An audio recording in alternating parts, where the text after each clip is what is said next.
notre pays a eu le temps de le faire. Le pays ne l'a pas fait. Plus de 20 ans.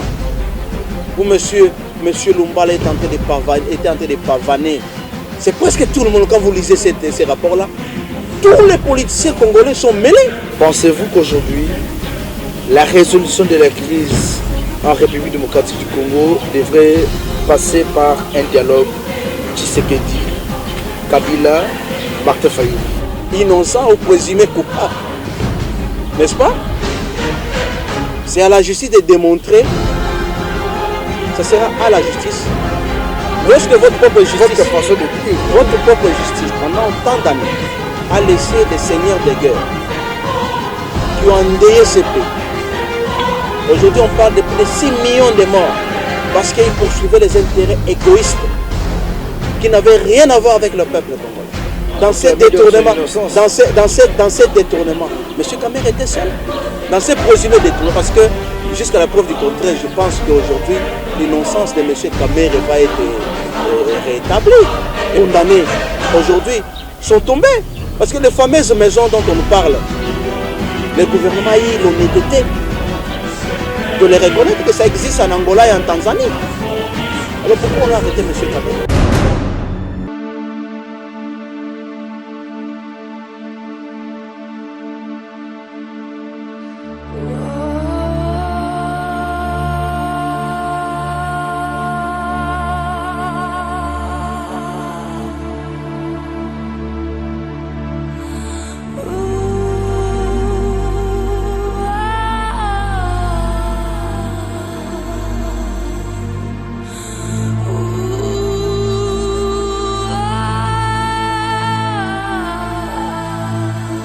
Une fois de plus, merci de nous suivre et bienvenue dans ce nouveau numéro de votre émission Global Politique, cette émission d'actualité et de débat. Comme vous le savez bien, depuis un certain moment en République démocratique du Congo, tout le monde en parle. Il y a eu une nomination de l'informateur à la personne du sénateur Modeste Bahati. Et aujourd'hui, tout le monde demande la démission du Premier ministre Sylvestre Ilunga. Et en outre, il y a une nouvelle majorité parlementaire qu'on doit définir au sein de l'Assemblée nationale. La République démocratique du Congo est en train de boitiller. Comment résoudre tous ces problèmes? Quelles sont les solutions idoines qu'il faut proposer au chef d'État Félix-Antoine Tshisekedi? Pour répondre à ces différentes questions, nous recevons sur ce plateau l'honorable Jacques Gomois. Avec lui, nous allons voir quels sont les mécanismes d'action qu'il faut mettre en œuvre. Est-ce aujourd'hui, c'est d'abord possible de définir une nouvelle majorité au sein du Parlement? La nomination du sénateur Modeste Bahati comme informateur, c'était vraiment important? Je suis sûr qu'il sera en mesure de répondre à nos différentes préoccupations. Sans plus tarder, nous allons le recevoir. Honorable Jacques Gomois, soyez le bienvenu chez nous. Merci beaucoup. Êtes-vous bien préparé? Vous êtes disposé à répondre à nos différentes préoccupations? Je suis à votre disposition et à la disposition de la population. La population congolaise, si on peut le dire ainsi, puisque quand déjà les députés qui sont les élus du peuple ont salué la nomination de Modeste Bahati comme informateur, je pense que c'est aussi le cas avec vous. Vous avez quand même aimé cette nomination. Non. Évitons de prêter les mots ou la parole aux députés. Je ne pense pas que il revient aux députés de saluer la nomination d'un informateur, n'est-ce pas? Là, nous avons quand même suivi des déclarations. Non, c'est tout à fait normal, nous sommes en démocratie. S'il y en a ceux-là qui ont salué, il y en a d'autres qui ne l'ont pas salué. C'est tout à fait normal. Parce que comment voulez-vous comprendre que nous avons un gouvernement en place? Et qui dit gouvernement dit, conformément à notre constitution, l'existence d'une certaine majorité. N'est-ce pas? Parce que on ne forme pas un gouvernement sur base des individus. C'est une majorité qui existe dans un parlement qui présente un premier ministre et ce premier ministre forme un gouvernement. Cette majorité-là a été floutée, vous le savez? Non, laissez-moi, jusqu'à la preuve du contraire, tant que le gouvernement existe, ça veut dire que la majorité-là existe aussi. Sinon, on aurait déjà déchu, on aurait déjà introduit une motion de déchéance pour déchoir le premier ministre. Ce qui n'est pas encore le cas. Donc jusqu'à la preuve du contraire, le gouvernement Ilunkamba existe. Et si ce gouvernement existe, nous présumons qu'il a une majorité. Vous avez oublié que Donc, le bureau... j'en viens. Le bureau Mabounda a été déchu, donc il fallait déchoir un atteindre bureau, le procédure. déchoir un bureau, d'ailleurs, je voudrais vous informer que le bureau a été déchu par les députés qui avaient des griefs à formuler sur ces bureaux-là. On a accusé le bureau Mabounda d'une certaine mégestion financière. Je pense que c'est ça les vraies raisons. Donc, de là extrapoler, dire comme le bureau Mabounda est tombé, donc ça veut dire que la majorité a basculé. Moi, je pense qu'il faudra avoir beaucoup de réserves. Alors, si effectivement nous allons dans votre logique, et que comme le bureau est tombé, ça veut dire que la majorité a basculé, il va falloir par la suite qu'on déchoie le Premier ministre, ça veut dire le gouvernement. Ce qui n'est pas encore le cas. Laissez-moi terminer et je continue. Voilà que le président vient de nommer un informateur, avec comme mission d'identifier la nouvelle majorité. N'est-ce pas? Comment voulez-vous qu'il y ait un informateur au même moment qu'il y ait un gouvernement en place? Qu'est-ce que cela veut dire? Donc c'est encore une fois comme nous disons, ce sont des entorses à la Constitution. Ça aurait été mieux que, comme vous êtes en train de présumer, que la majorité aurait basculé.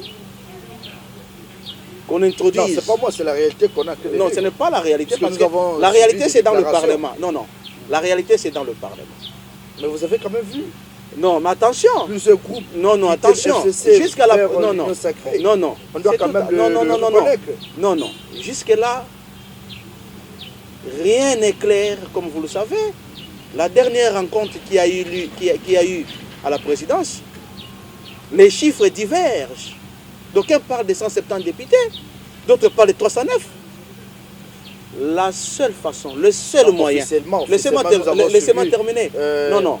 Officiellement, il n'y a rien. Non, non, non. Officiellement, il n'y a rien. Parce que vous parlez de la presse présidentielle. Ça veut dire que c'est une presse qui a une certaine tendance. N'est-ce pas? Donc, la vérité, nous le saurons les jours où on va décider de déchoir le Premier ministre.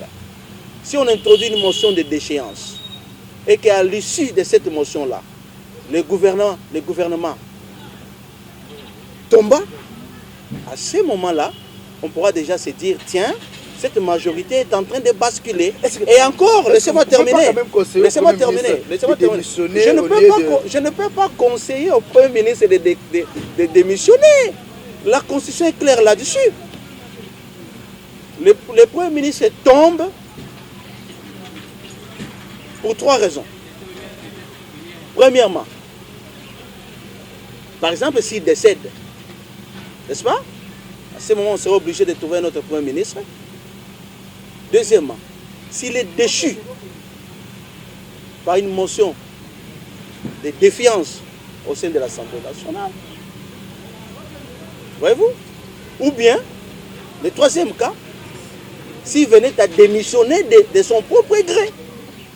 Mais vous n'avez pas à les contraindre à démissionner. Non, mais quand il n'y a plus confiance, non, non, non, non, non. La confiance, non, non. Le président n'a pas besoin d'avoir la confiance du Premier ministre. La confiance du Premier ministre... Non, mais vous devez quand même avoir confiance de votre collaborateur. Non, non, laissez-moi vous dire, nous sommes en politique et la Constitution est claire. La Constitution a instauré la séparation des pouvoirs. Nous avons des institutions. Chaque institution a un rôle à jouer.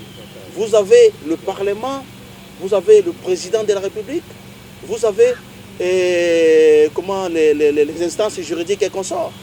N'est-ce pas? Et laissez-moi vous apprendre, peut-être que vous ne le savez pas. Le Premier ministre répond de sa gestion, non pas au président de la République, mais à l'Assemblée nationale. Comprenez? Le Premier ministre répond de sa gestion à l'Assemblée nationale. C'est l'Assemblée nationale qui est l'organe habilité à contrôler le gouvernement. Et de la même façon, si le Parlement, l'Assemblée nationale n'est plus d'accord avec le Premier ministre, il lui retire la confiance. C'est à ce moment que le gouvernement tombe. La politique du gouvernement est définie entre les chefs du gouvernement, le Premier ministre et le président de la République. Mais si bien évidemment, je suis tout à fait d'accord. Je suis tout à fait d'accord. Mais notez bien que le Premier ministre rend compte aux élus du peuple qui sont représentés par les députés Il ne rend pas compte au président de la République. Mais second moi, aujourd'hui, pensez-vous que l'informateur aura la tâche facile pour accomplir sa mission? Est-ce que la tâche D'emblée, je vous dirais que la tâche n'est pas facile parce que c'est un informateur de la crise. Ça veut dire qu'on a nommé un informateur dans un environnement où il y a une crise qui existe. Vous parlez de la crise puisque le FCC ou le PPRD ne veut pas le recevoir. Mais c'est tout à fait normal. Il y a plusieurs regroupements qui sont déjà au niveau de laissez-moi vous dire. Non, nous parlons d'une crise. Sinon, on n'aurait pas nommé un informateur. On a nommé un informateur parce qu'on suppose que la majorité se serait effritée. Il va falloir définir une nouvelle majorité. C'est ainsi qu'on a nommé un informateur. Or, jusqu'à la preuve du contraire, vous savez que il y a un gouvernement qui existe, qui est aussi issu d'une certaine majorité. Et ce gouvernement est en place. Non, moi je pense que la démarche du président de la République, nous pouvons la lui concéder, mais je pense qu'il est allé vite en besogne. La logique aurait voulu que, comme l'Assemblée existe, on venait de convoquer une session, n'est-ce pas, extraordinaire. Il y a déjà une motion en cours. Mais il faut attendre que cette motion aboutisse. Cette motion n'a pas encore abouti. Et pour que la motion aboutisse, vous savez, en termes de pétition, il y a un nombre requis de signatures. Donc il y a toute une procédure. Il fallait suivre cette procédure-là. Laisser le député déchoir le Premier ministre. Et lorsque le gouvernement sera tombé, à ce moment, le président allait se lever pour dire, tiens, on vient de déchoir le gouvernement. Ça veut dire que cette majorité n'existe pas. Il va falloir qu'on identifie la nouvelle majorité. Mais en nommant ainsi l'informateur, c'est mettre la charrue devant le bœuf. Parce que son travail c'était... Il y a déjà rupture quoi. Non, même si la rupture, laissez-moi vous dire, la rupture, la rupture coalition cache voudrait dire quoi? Il faut voir le poids de chaque famille politique dans la constitution de cette majorité. Quel était le poids de cash dans la constitution de la majorité? C'était moins de 10%. Donc, l'FCC, à eux seuls, détenait 80% des députés. Ils constituaient la majorité. Même si le cash s'est retiré, la majorité allait persister. Mais nous comprenons que lorsqu'on cherche à avoir une majorité par tous les moyens, en recourant même au billet vert, c'est-à-dire la corruption bat son plein. Vous pensez qu'il y a eu corruption puisque nous avons vu plusieurs regroupements ce n'est pas moi qui l'ai dit. Non, ce n'est pas. Vous savez que dans tous ces regroupements, ils sont partagés. Ce n'est pas moi qui vous l'ai dit. Et vous savez aussi qu'il y a eu des députés qui sont passés aux aveux. Il y a ceux-là qui ont reçu 15 000 $. Il y en a d'autres qui ont reçu 7 000 avec la promesse d'avoir des jeeps. Vous le savez, ils l'ont dit. D'ailleurs, je vous apprends encore la dernière rencontre. Il y a encore ceux-là qui sont sortis de leur silence pour nous dire clairement que on leur avait promis 1 000 $ pour chaque rencontre. Mais ils s'en sont sortis avec 200 pour les uns et 500 pour les autres. Alors, comment vous appelez ça? Si ce n'est pas ça l'achat de conscience. Il y a un autre terme, un autre mot en français qui peut expliquer cela. Pourquoi vous condamnez toujours les initiatives? Non, je ne condamne pas. Non. Faisons la part des choses. S'il vous plaît. Il y a ceux qui pensent que l'union sacrée vient pour délivrer la population. Est-ce qu'on ne doit pas accompagner un analyste politique averti, j'ai prédit déjà l'échec de ce que vous appelez, vous, union sucrée. Non, moi je parle de l'union sacrée. Moi je parle de l'union sucrée. Pourquoi sucrée? Pourquoi sucrée? Parce qu'ils sont allés là-bas pour préserver. Puisque ça va répondre à la volonté de la population. Non, moi je parle de sucré parce qu'ils ont suivi les miels et les sucres qui coulent là-bas. Est-ce que pour avoir un député, il faut lui proposer de l'argent? Alors, lorsque vous achetez un député, parce que si hier ces députés étaient nommés, aujourd'hui vous les achetez, vous pensez que ces gens-là vont venir pour servir le peuple? Ou ils vont venir pour préserver les intérêts à eux? C'est ça la vraie question. De la même façon que vous les achetez aujourd'hui, demain, les autres vont mettre la main dans la poche pour les racheter. Est-ce que c'est ça la vraie majorité dont on a besoin? Parce que le rôle d'une majorité, c'est quoi? C'est d'accompagner une vision. Vous comprenez? C'est d'accompagner une vision, et en l'occurrence la vision du chef de l'État qui est incarné par le gouvernement. Mais lorsque vous avez en face de vous des personnes qui se comportent en mercenaires, parce qu'ils sont des mercenaires, ils ne roulent que pour l'argent, vous pensez que de ces personnes-là, vous pouvez implémenter les programmes que vous voulez mettre en place pour sortir ces pays de son marasme économique, de son marasme socio-économique? Je ne pense pas. Et c'est comme ça, moi, si j'étais à la place du chef de l'État, j'allais réorganiser les élections à tous les niveaux pour qu'effectivement le peuple nous donne une vraie majorité. Donc vous voulez qu'on applique la politique de Martin Fayoulou? Je vous dis, je suis d'accord qu'on réorganise les élections parce que... À tous les niveaux? À tous les niveaux. Pourquoi pas seulement au niveau de... Non, à tous les niveaux parce que la législature actuelle est sujette à caution. Il y a trop de contestations, n'est-ce pas? Il y a trop de contestations. Vous n'êtes pas sans savoir que jusqu'à la preuve du contraire, M. Fayoulou continue à réclamer la victoire des élections de 2018. Donc, ceux qui l'ont accompagné ne sont plus avec lui. Vous avez mais c'est tout à fait... Vous savez, la politique... Jean-Pierre Bemba, la politique, Moïse Katumbi, la politique sont derrière les chefs d'État de la l'Union sacrée. politique est dynamique. La politique est dynamique. Et alors, pourquoi condamnez-vous les élus du FCC qui ont quitté pour aller à l'Union sacrée quand vous reconnaissez que la politique est dynamique? Je ne condamne pas les élus qui ont quitté un camp pour un autre, d'abord parce que pour répondre aux attentes de la population, constitutionnellement, ils ont été élus sur base d'une liste, d'une famille politique. Vous savez que les élections qui ont eu lieu, ce ne sont pas les partis politiques qui y sont allés, c'était des regroupements politiques. Donc ils ont été élus sur base de ces regroupements politiques. Et ces regroupements politiques, comme vous le savez, se sont regroupés au sein de certaines familles politiques, notamment le FCC, le CAJ, comme vous le savez, n'est-ce pas? Donc, en remettant en cause ce qui a été décidé par le peuple, parce que quelque part vous dites que, non pas la conscience, votre conscience à vous, vous dicte ce qu'il faut faire, mais c'est parce qu'on vous a proposé des billets de banque. C'est cette démarche-là qui pose problème. C'est pas le fait que... Sans preuve, hein, puisque jusque-là... non, les preuves... Non, vous parlez des preuves, les vidéos existent. Vous le savez, je voudrais... Les vidéos d'argent?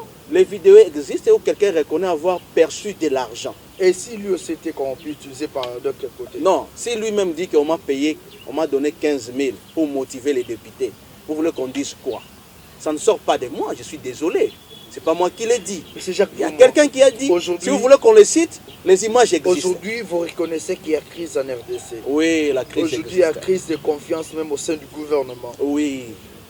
Est-ce la démission du Premier ministre ne serait pas une bonne solution en vue de voir de quoi est-ce que Félix Tshisekedi est capable de travailler avec son union sacrée? Moi, laissez-moi vous dire que je suis très sceptique quant à la démarche qui est amenée ou qui est proposée actuellement, parce que c'est une démarche qui ne va engendrer que des crises. On n'a pas besoin de crises dans ces pays pour gouverner. La crise, lorsqu'il y a une crise naît, ne vous en faites pas, on finit toujours par se mettre autour d'une table pour trouver une solution. Et personne ne peut prétendre diriger ces pays seul. C'est impossible. Même si vous dites, vous avez des alliés, mais face à un camp qui va s'opposer jusqu'au dernier jour de ces mandats, vous ne pourrez pas avancer en toute quiétude. C'est ça l'inquiétude que nous sommes en train de manifester. Voyez-vous, le pays a connu tellement de zones de turbulence, tellement de crises. Nous en fabriquer une autre crise aujourd'hui ne servira en rien le peuple congolais. Et une façon d'appeler aussi le Premier ministre de démissionner. Vous savez, nous sommes en politique. Lorsque vous êtes entendu avec une famille politique pour gouverner ensemble, n'est-ce pas? et que vous avez reconnu en son temps que cette famille politique avait la majorité des députés, et c'est sur base de cela que vous avez nommé un Premier ministre en son sein, et que du jour au lendemain, vous voulez remettre ça en cause, ou vous l'avez remis en cause. Vous pensez que cette famille politique qui vous accompagne va vous laisser les mains libres et ne va pas réagir? Il y a une façon pour vous de reconnaître que le FCC aujourd'hui bloque la bonne évolution de la chose pour que le chef d'État ne puisse pas travailler. Quand on parle de bloquer la gestion de la chose publique, n'est-ce pas?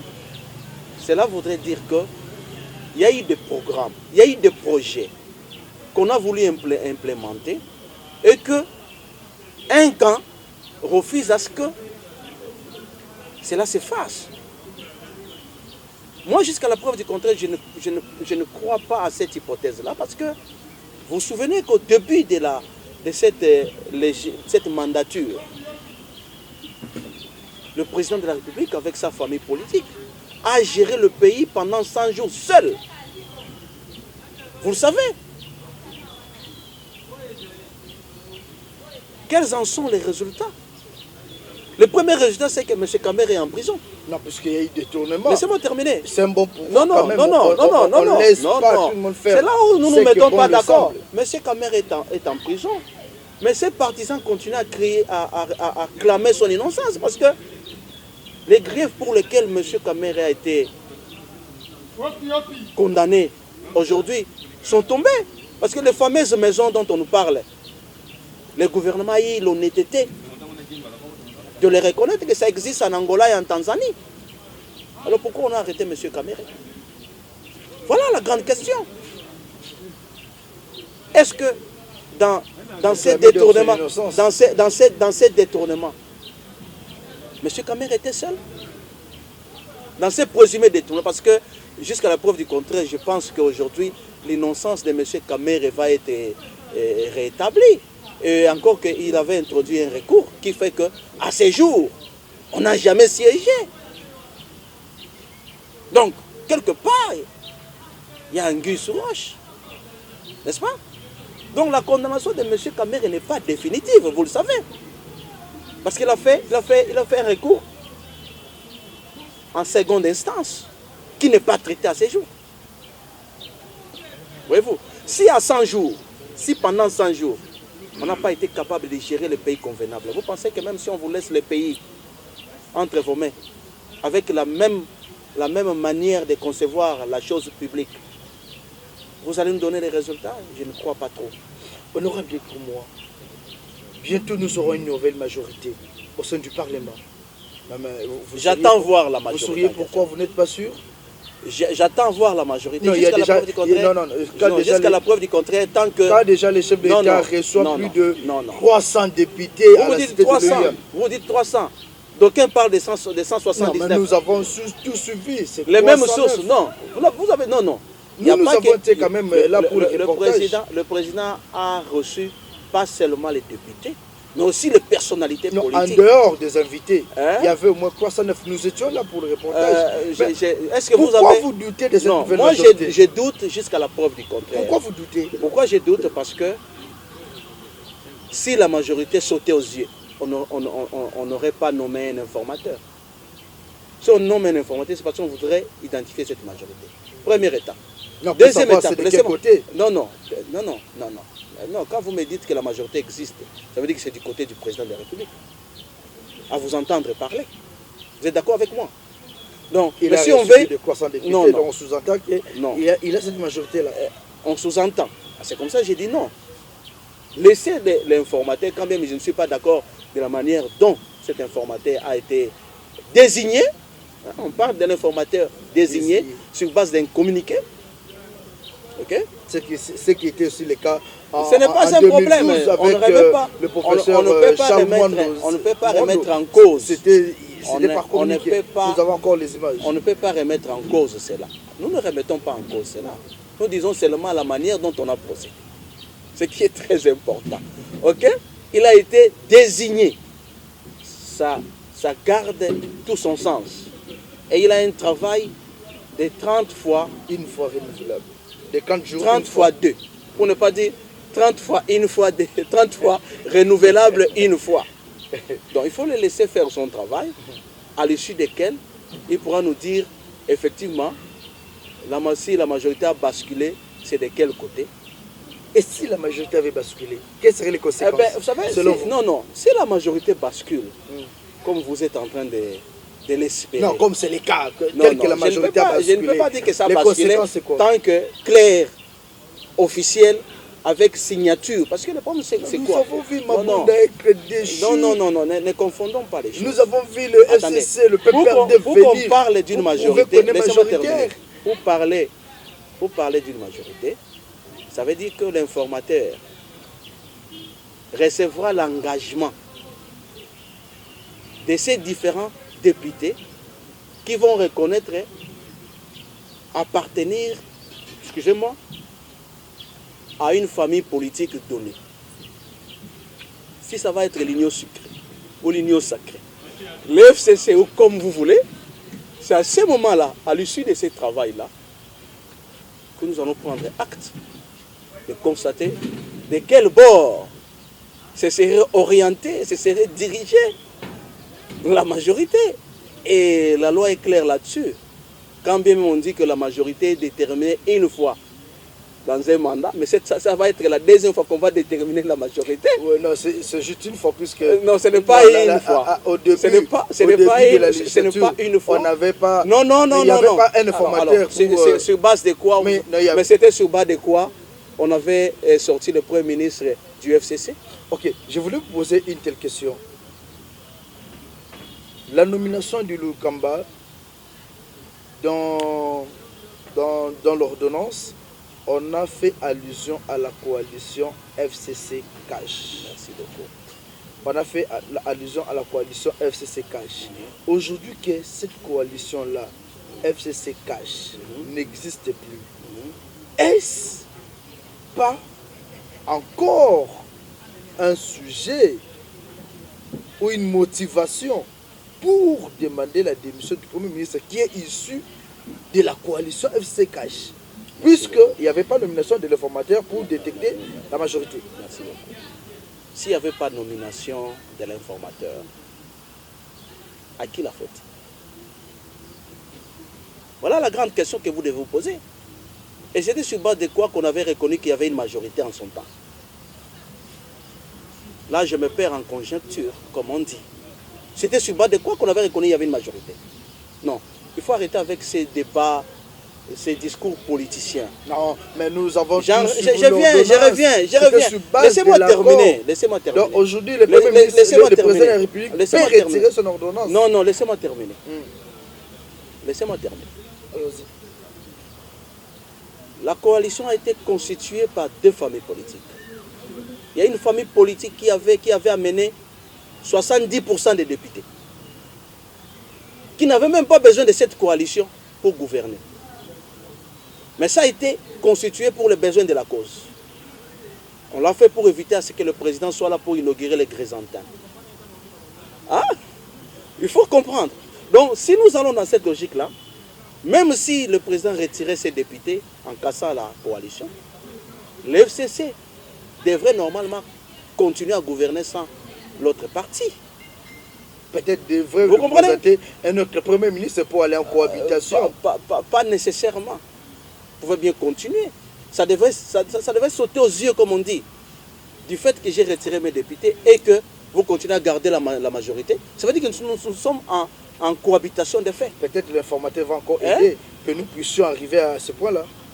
Ça serait de bonnes guerres, comme on dit. Pourquoi sont en train de le dire? Parce que si vous regardez, vous analysez, vous lisez les règlements d'ordre intérieur de l'Assemblée nationale, il est clairement dit, c'est au début de la mandature qu'on identifie la famille politique majoritaire. Et pas à mi-chemin. Mais la politique congolaise parfois nous apprend beaucoup de choses. Voilà ce qui est arrivé aujourd'hui. Il y a un camp qui s'est senti lésé et qui veut gérer sans les autres. Je vous ai posé une question, vous n'avez pas répondu. Laquelle? Si la majorité basculait, quelles seraient les conséquences? Mais si la majorité basculait, comme voyez-vous, les conséquences, c'est que la famille politique... ça va être une conséquence logique. Ça c'est une conséquence logique. Si la majorité bascule, la famille politique qui aura la majorité va former le gouvernement. C'est ce que dit la Constitution. Hein? Il ne faut pas avoir des loupes pour les comprendre. Non, c'est ce que dit la Constitution. Mais politiquement, ceux-là qui vont se sentir lésés prendront toutes les dispositions pour torpiller l'action du gouvernement. C'est-à-dire, je ne sais pas dans quelle mesure, mais une chose est vraie, quand vous suivez la déclaration du FCC, parce qu'ils ont fait leur déclaration, ils ont dit, j'ai retenu une chose, qu'ils vont s'opposer par force. J'insiste, ils vont s'opposer par force à cette nouvelle dictature naissante. Alors, moi je ne suis pas du FCC. Il va falloir chercher quelqu'un du FCC qui va vous expliquer les contenus de ces termes force. Par force, vous pensez quoi? Je ne sais pas. Ils vont utiliser les armes. Je ne suis pas devin. Je n'ai pas une boule de cristal pour voir qu'est-ce que l'FCC compte faire. C'est comme ça. C'est à vous de chercher cette information. Dites, posez la question à M. Kabange Numbi, qui a dit qu'ils vont s'opposer par force. Qu'est-ce que cela veut dire? Moi, je ne sais pas vous dire quoi. Nous sommes en train d'aller mollo vers la fin de cette émission, mais parlons un peu du rapport Mapping. Il y a Roger Lumbala qui est déjà bloqué, arrêté, Non, arrêté à Paris. Vous soutenez cette initiative comme le prix Nobel Dr Mukwege, ou bien vous êtes contre puisqu'on l'a arrêté ailleurs, en dehors de son pays? Lorsque votre justice n'est pas en mesure de faire bien les choses, il faut laisser la justice internationale résoudre les problèmes. Donc vous condamnez vous savez, justice. Je n'ai rien dit. Je n'ai pas condamné. J'ai dit. Lorsque votre propre justice... Votre façon de dire... Votre propre justice, pendant tant d'années, a laissé des seigneurs de guerre qui ont endeuillé ce pays. Aujourd'hui, on parle de plus de 6 millions de morts. Parce qu'ils poursuivaient les intérêts égoïstes qui n'avaient rien à voir avec le peuple congolais. Là, c'est le régime Kabila. Non, je n'ai rien dit. Cette histoire, on parle, le rapport Mapping va de 1993 à 2003. Donc même le régime du fait maréchal Mobutu est compris et cité dedans. Il en a combien? 93, 93, 93, comme les Belges disent, à 2003. Vous comprenez? Donc, c'est presque tout le monde, quand vous lisez ces rapports-là, tous les politiciens congolais sont mêlés. Mais encore, comme nous disons, il faut laisser la justice faire son travail. On peut vous citer, jusqu'à la preuve du contraire. Vous serez considéré comme étant présumé innocent ou présumé coupable. N'est-ce pas? C'est à la justice de démontrer, ça sera à la justice de démontrer les griefs qui sont portés à votre charge. Si monsieur Lumbala, n'est-ce pas, à l'issue de son procès, de ses jugements, il est reconnu coupable, il sera condamné. Mais je pense que jusqu'à la preuve du contraire, monsieur Lumbala, quand même on l'a écarcé, on l'a arrêté, mais il devra être jugé. Est-ce que vous pensez que notre République pourrait intervenir pour solliciter sa libération? Mais la République ne peut plus intervenir parce que maintenant, ce sont les instances internationales. Qu'est-ce que notre pays a eu le temps de le faire? Le pays ne l'a pas fait. Plus de 20 ans où monsieur Lumbala était en train de pavaner. Il était là plusieurs fois ministre. Voyez-vous, donc notre justice avait eu le temps de faire ce travail, mais elle ne l'a pas fait. Maintenant, les institutions internationales se sont saisies de ces problèmes-là. Laissez ces institutions-là faire le travail. Et si monsieur Lumbala n'est pas reconnu coupable, n'est-ce pas? Pas reconnu coupable, il sera relaxé. Mais encore une fois, laissons la justice internationale faire son travail. Honorable Et d'ailleurs, moi je pense que c'est une leçon pour les autres seigneurs de guerre qui considèrent ces pays comme étant un champ de bataille où on peut fouler les droits des Congolais au pied, au gré des humains, en toute impunité, n'est-ce pas? Pensant que les choses vont demeurer ainsi. Non, c'est une très bonne chose, moi je pense. C'est une leçon pour les autres politiciens qui pensent qu'il n'y a que eux qui ont des droits et non les Congolais. Honorable Jacques Beaumois, on est en train de chuter. Ouais. Pensez-vous qu'aujourd'hui, la résolution de la crise en République démocratique du Congo devrait passer par un dialogue Tshisekedi, Kabila, Martin Fayulu? Pas seulement Tshisekedi, Kabila, Martin Fayulu, ainsi que les autres acteurs politiques, parce que notez qu'à chaque fois, on a cherché à gérer le pays sans les autres. Il y a toujours eu une naissance de crise. L'histoire est là pour en témoigner. On ne peut pas prétendre gérer le pays seul, vu la situation actuelle. Et encore que la majorité qui est là, qu'on veut constituer, c'est une majorité hétéroclite, hétérogène. Une majorité qui n'est pas fondée sur une idéologie. C'est une majorité qu'on est en train d'acheter. Donc c'est une raison de plus, comme qui dirait, de demander aux instances habilitées d'organiser un dialogue qui fera en sorte qu'on se mette d'accord sur certains points qui vont nous amener aux élections de 2023 en toute quiétude. Faire le contraire, je pense que nous irons de contestation en contestation et de crise en crise. Et pendant tout ce temps-là, le peuple va continuer à mourir à petit feu comme c'est le cas. Voyez-vous, le pays aujourd'hui n'est pas gouverné. L'administration publique est délaissée à elle-même. Les infrastructures routières, quand on parle des infrastructures routières, ne voyez. Mais quel est le programme de l'Union sacrée? Vous parlez de l'Union, ils ont quoi comme programme? Tu as un programme, tu connais le programme? Attendez quand il y aura un gouvernement. C'est quand on mettra en place un gouvernement qu'on pourra prendre un programme. Le programme. C'est ça, mettre la charrue devant le bœuf. C'est ça le problème. Les gens qui veulent prendre le pouvoir doivent avoir un programme, savoir qu'est-ce que nous voulons faire de ces pouvoirs. Et non pas attendre qu'on a le pouvoir, on commence à réfléchir sur ce qu'on va faire. Voilà, on clôture l'émission. Il y a ceux qui vont peut-être se poser mille et une questions. Vous êtes de quel parti politique? Je suis indépendant et analyste politique et économique. Qui soutenait le FCC? Je ne soutiens ni l'un ni l'autre.